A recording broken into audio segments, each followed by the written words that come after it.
ternyata beliau adalah asli putra Lampung Barat katanya Pak. Ya, orang tua saya asli dari Padang Dalom. Oh, Padang Dalom. Ya, di Bari Bukit Kecamatan Bari Bukit. Mungkin bisa.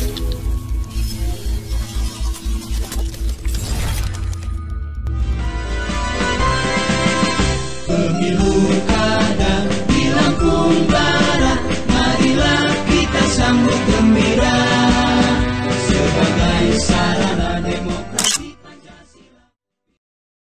Assalamualaikum warahmatullahi wabarakatuh. Waalaikumsalam. Halo teman pemilih, jumpa lagi bersama saya Atin di acara podcast Orasi Kopimu, obrolan singkat Komisi Pemilihan Umum. Pada episode kali ini kita kedatangan tamu dari jauh nih teman pemilih, dari Bandar Lampung. Beliau adalah salah satu anggota KPU Provinsi Lampung Divisi SDM. Langsung saja, beliau adalah Bapak Ali Sidik. Selamat malam Pak. Malam, Gimana kabarnya Pak? ya, sehat. Tadi datang ke Liwa disambut hujan. Perjalanan agak lumayan jauh ya Pak ya. Ya, alhamdulillah tapi sampai. Baik teman pemilih, sebelum kita mulai obrolan kita pada kali ini, mungkin mohon izin Pak, sedikit mau membacakan profil dari Bapak Ali Sidik. Beliau pernah, riwayat pendidikan beliau pernah bersekolah di SD Negeri Sidodadi Gunung Balat, SMP Negeri 1 Pugung Raharjo, SMA Negeri 1 Metro, S1 Ilmu Pemerintahan Divisi Unila ya Pak, dan S2 Magister Ilmu Pemerintahan Konsentrasi Politik Lokal dan Otonomi Daerah Divisi Unila juga Pak. Sementara riwayat pekerjaannya menurut beliau pernah menjadi pemantau pemilu dan demokrasi di tahun 99 sampai 2000, anggota KPU Metro 2003-2008, anggota Bawaslu Provinsi Lampung 2012 sampai dengan 2017, koordinator pemeriksaan pelanggaran kode etik penyelenggaraan pemilu di daerah Provinsi Lampung tahun 2014 dan 2015, pengawas program GPS Pak 2000-2001, dan dosen UT 2012 sampai 2019, dan terakhir beliau sekarang menjadi anggota KPU Provinsi Lampung. Yang lebih menarik lagi teman-teman, ternyata beliau adalah asli putra Lampung Barat katanya Pak. Ya, orang tua saya asli dari Padang Dalom. Oh, Padang Dalom. Ya, di Bari Bukit Kecamatan Bari Bukit. Mungkin bisa sedikit diceritakan Pak kepada kami Pak, Ya. Bagaimana masa kecilnya dan sekalian nih Pak pengalaman menjadi anggota KPU dan anggota Bawaslu dan pengalaman menjadi anggota KPU. Silakan Pak. Ya, terima kasih Bang Opin. Ya. Selamat malam teman-teman pemilih semua. Tadi pun, ya Bun. ini saya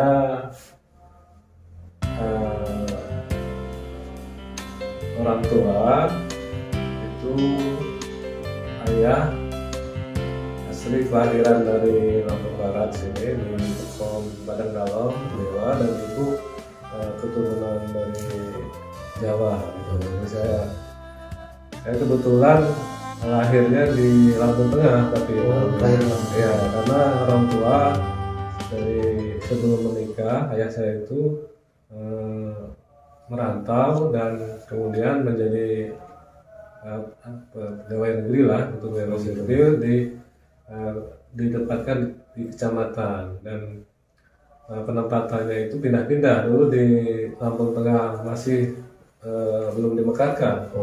Jadi saya lahir di Tanjung Harapan, itu di Kecamatan Sukuti Bayan di Lampung Tengah.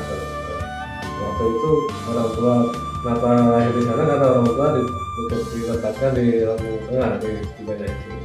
Kemudian saya sekolah di SD Negeri Sidodadi Gunung Balat, itu kalau sekarang masuk wilayah Lampung Timur. Oh, Gunung Balat Lampung Timur. Ya, Lampung Timur. Karena kenapa sekolah di sana? Ya karena orang tua dipindahkan dari Budi Baya ke Lampung Timur itu di Gunung Jadi Malang. berpindah-pindah ya Pak.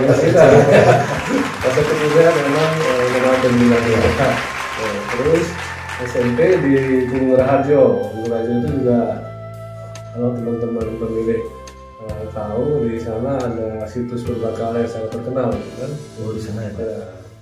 Nah, sekolah SMP saya itu SMP 1 Gunung Raharjo itu dekat dengan situs purbakala itu. Nah, saya selesaikan SMP di sana, kemudian SMA di SMA Negeri 1 Metro ya, karena kebetulan kami juga ada tempat tinggal di Metro dan orang tua sudah ditarik ke pemerintah ke Kabupaten Lampung Tengah waktu itu tugasnya. Dan saya selesaikan itu SMA-nya di tahun 1988 sampai masuk 1988 selesai 91. Nah, di 91 saya ikut pendaftaran mahasiswa, kemudian kebetulan diterima di FISIP Universitas Lampung tahun 91. Nah, terus kemudian setelah itu juga melanjutkan di sana di tahun 2013 selesai 2016.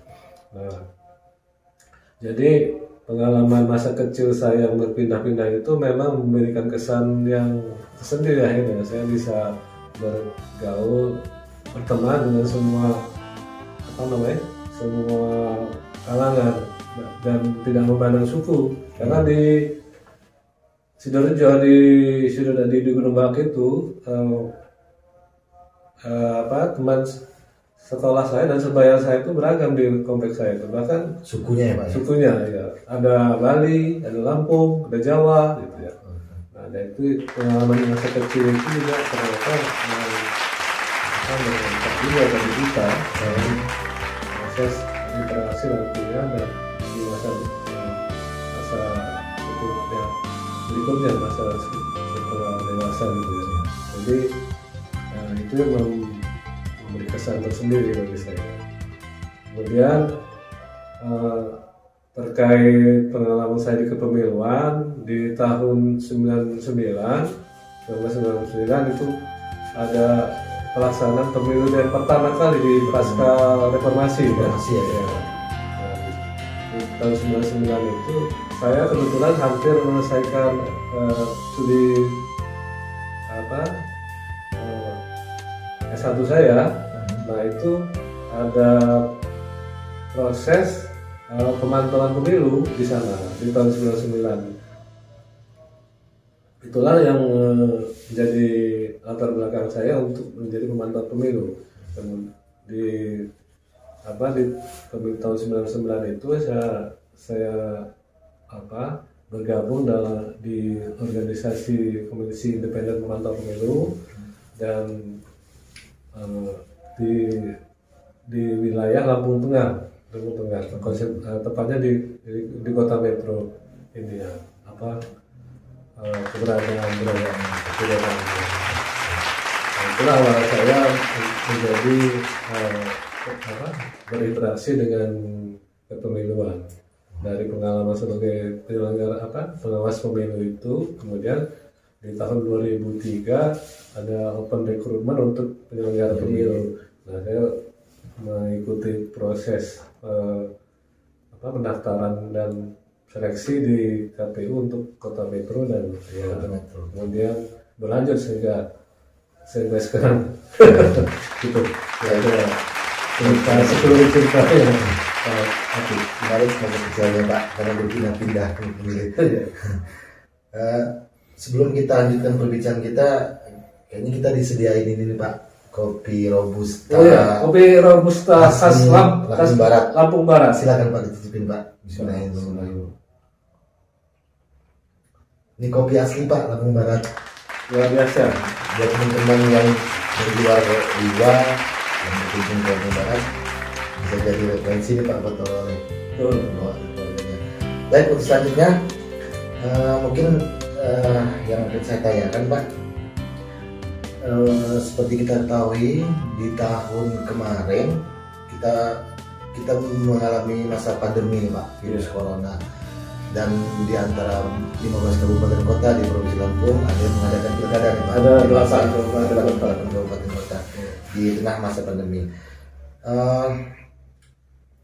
Pengalaman melaksanakan pemilu di masa pandemi waktu itu apa, Pak? Apakah tentunya ada kendala, tantangan atau langkah-langkah yang berkaitan dengan SDM, khususnya SDM penyelenggaraan dan tenaga ad hoc, Pak? Ya, yang paling krusial menjadi tantangan bagi kita adalah pada saat pelaksanaan pemilihan kepala daerah ya di masa pandemi itu, bagaimana kita bisa menyiapkan tenaga penyelenggara kita di tingkat ad hoc, PPK, PPS, dan KPPS dengan sebaik-baiknya di tengah masa pandemi, di mana terkait masa pandemi ini kan ada penyesuaian regulasi yang sebelumnya tidak kita sebelumnya belum menjadi pengalaman bagi kita, yang harus kita sesuaikan agar proses pemilu kita tetap bisa, pilkada kita tetap bisa berjalan, tetapi tidak menyebabkan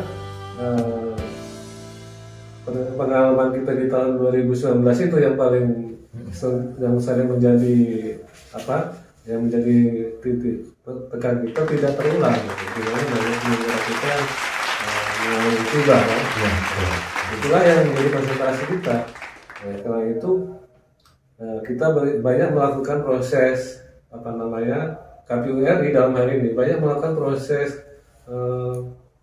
kreasi terutama untuk menyesuaikan regulasi yang digunakan agar bisa mengakomodir mengakomodir pencegahan penyebaran virus COVID-19 corona itu, dan tetapi juga tujuan kita untuk terselenggaranya pilkada 2019 tetap bisa berlangsung. Oleh karena itu di pemilu pilkada tahun 2000 itu ada beberapa persyaratan untuk menjadi anggota Badan Napita, PPK, PPS, dan KPPS itu yang kemudian disesuaikan dengan kondisi pandemi, seperti harus terkait usia dibatasi, batas minimal itu minimal 20 tahun dan maksimal 50 tahun. Ya, kemudian juga diharuskan untuk sudah menjalani atau mengikuti proses vaksin COVID-19. Syarat yang harus dipenuhi oleh vaksin oleh calon anggota ad hoc kita. Dan hal-hal yang lain, misalnya proses untuk kampanye juga itu dibuat menyesuaikan dengan kondisi pandemi, di mana kampanye untuk pilkada juga tidak lagi mengutamakan proses pertemuan secara langsung, tapi menggunakan metode yang sifatnya lebih daring dan sifatnya lebih memanfaatkan teknologi, aplikasi Zoom gitu dan sebagainya. Jadi alhamdulillah dengan pendekatan tersebut, proses pilkada di 2020 itu tetap bisa berlangsung. Tingkat partisipasi yang tadinya dikhawatirkan akan rendah justru meningkat kan, teman-teman semua pemilih. Kemudian juga kekhawatiran kita bahwa proses pilkada di tahun 2020 itu nanti akan menjadi klaster baru untuk penyebaran pandemi COVID-19 tidak terjadi. Dan alhamdulillahnya berjalan dengan lancar dan pilkada waktu itu sukses ya. Sukses. Pak, untuk pertanyaan selanjutnya, Pak, sebagai seorang anggota KPU Provinsi Lampung, Pak, yang membidangi divisi SDM, bisa dijelaskan, Pak, tahapan yang paling dekat untuk dilaksanakan di tahun 2002 ini apa, Pak? Ya, untuk penyelenggaraan pemilu tahun 2024 nanti, tahapan yang sedang kita akan jalani dalam waktu dekat di tahun 2022 ini, khususnya di bagian di sumber daya manusia, adalah rekrutmen untuk badan ad hoc, terutama di level kecamatan, PPK dan PPS. Nah itu yang paling krusial. Nah informasinya memang sekarang pastinya kapan itu kita sedang menunggu jadwal yang akan ditentukan oleh KPU RI, karena memang kalau mengikuti informasi terkini yang kita terima itu sekitar bulan November, awal November 2022 ini akan mulai November. Tapi pastinya itu nanti akan kita tunggu karena saat ini juga KPU RI sedang menyiapkan peraturan KPU terkait pembentukan badan ad hoc dan tata cara pembentukan badan ad hoc ini, tata cara untuk pembentukan PPK, PPS dan KPPS. Baik, mungkin ada ini Pak, dalam pelaksanaan tahapan itu ada kendala, masalah atau akan? Yang pasti kalau terkait pembentukan badan ad hoc ini, di informasi yang kita dapat di draft PKPU yang sedang disusun oleh KPU RI tersebut, ada beberapa hal krusial yang akan menjadi penting untuk kita cermati. Yang pertama terkait persyaratan, ya, persyaratan untuk menjadi anggota badan ad hoc itu minimal 17 tahun dan ada batas maksimalnya yaitu 50 tahun. Kemudian juga diharuskan agar calon anggota badan ad hoc PPK, PPS dan KPPS itu sudah vaksin kesehatan untuk COVID-19 sebanyak 2 kali. Kemudian yang lain adalah bukan merupakan bagian dari tim kampanye dari baik pasangan calon maupun peserta pemilu di pemilu-pemilu sebelumnya. Jadi kita mengupayakan agar penyelenggara ini mereka yang memang tidak terafiliasi dengan peserta pemilu. Selanjutnya Pak, informasi buat teman pemilu juga bahwa di tahapan pemilu sekarang nih Pak, KPU RI sangat menekankan kepada seluruh, baik itu di level KPU provinsi maupun di kabupaten, bahwa menekankan ada moto atau slogan Pak, slogan integritas 24 jam buat KPU RI. Bila dikaitkan dengan kinerja personel KPU, bagaimana menurut Bapak memaknai slogan integritas 24 jam ini Pak? Itu artinya bahwa personil KPU, baik itu dari cara sekretariatan dan termasuk juga komisionernya, harus siap setiap saat ketika dibutuhkan tenaga dan pikirannya untuk melaksanakan tahapan pemilu. Jadi makna dari integritas 24 jam itu kapanpun kita diperlukan, ya, tidak mengenal waktu dan hari, itu kita harus siap setiap saat. Karena ketika tahapan pemilu itu dimulai, hari kerja bagi personel KPU penyelenggara pemilu itu adalah hari kalender, bukan hari kerja. Jadi kan hari libur, hari minggu juga kalau memang itu waktunya pas tahapan dilakukan, ya harus siap kita. Tentunya sesuai dengan moto juga di KPU melayani ya Pak ya? Ya betul, jadi melayani 24 jam. Nah, seperti sekarang proses pendaftaran partai politik peserta pemilu kan masih dalam proses verifikasi administrasi. Teman-teman sudah menunjukkan itu dengan melakukan training administrasi sampai dengan malam juga kan. Ya, itulah makna dari kita dari integritas terkait tugas dan kewajiban kita sebagai penyelenggara pemilu selama 24 jam. Baik Pak, kita pilih sebetulnya pengen lebih banyak lagi nih Pak, ngobrol lebih panjang lagi. Cuma karena waktu dan kesempatan, dan mungkin beliau juga kecapean nih teman pemilih, baru tiba tadi sore Pak, tiba-tiba langsung diajak podcast, ini mungkin lagi kecapean. Mungkin di lain waktu adalah kesempatan kita bisa ngobrol lebih panjang lagi Pak, lebih banyak mengupas tentang pemilu khususnya di bidang SDM ini. Dan mungkin yang terakhir Pak, mungkin ada saran untuk penyelenggara pemilu di level sekretariat KPU Provinsi Lampung, dan apa pesan dan harapan Bapak buat untuk teman-teman pemilih Pak? Oke. Ya, bagi rekan-rekan penyelenggara pemilu di semua level dan di Provinsi Lampung, khususnya di Kabupaten Lampung Barat ini, ya, saya berpesan agar kita secara sungguh-sungguh melaksanakan tugas dan fungsi kita sebagai penyelenggara pemilu. Yang di sekretariat juga begitu, jagalah integritas kita sebagai penyelenggara pemilu, karena integritas itu adalah modal utama kita sebagai penyelenggara pemilu, dan menjaga kepercayaan publik terhadap yang diberikan kepada kita untuk menyelenggarakan pemilu ini dengan langsung bebas dan rahasia.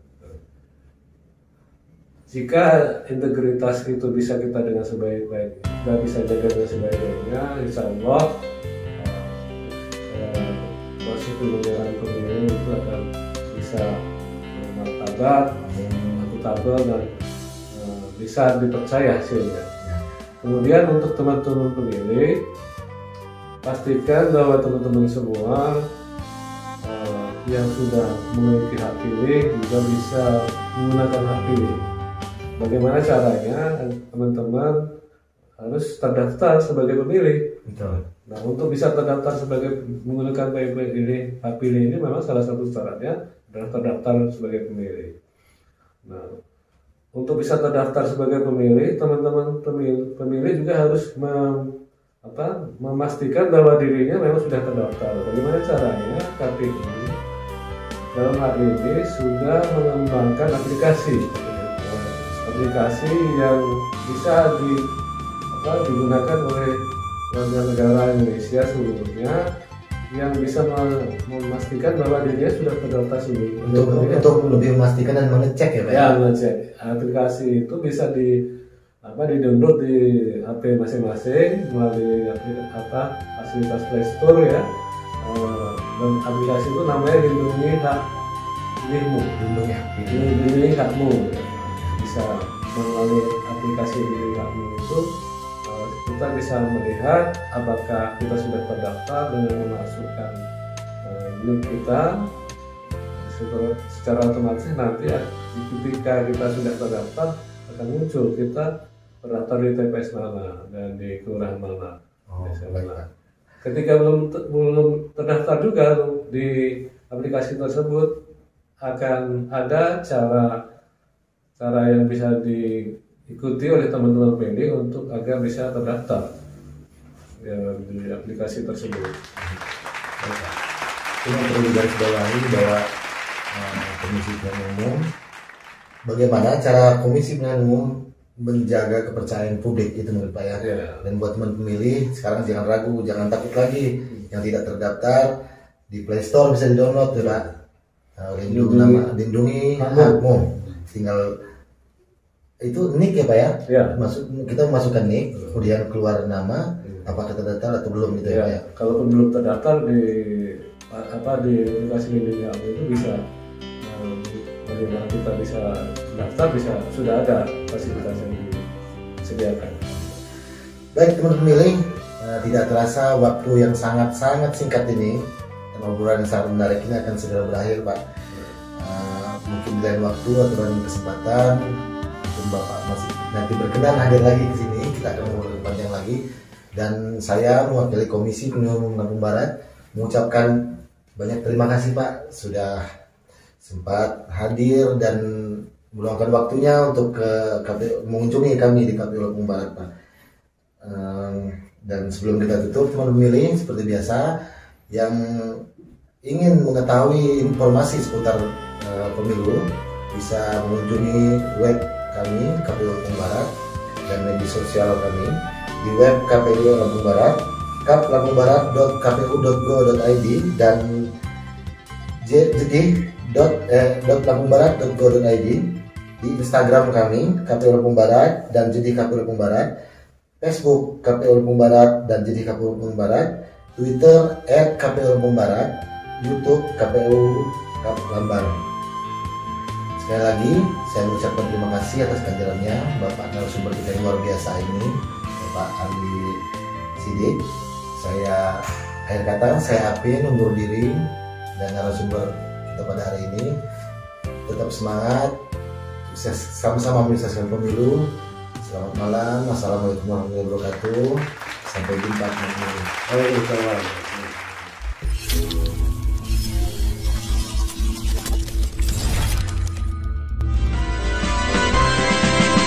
Pemilu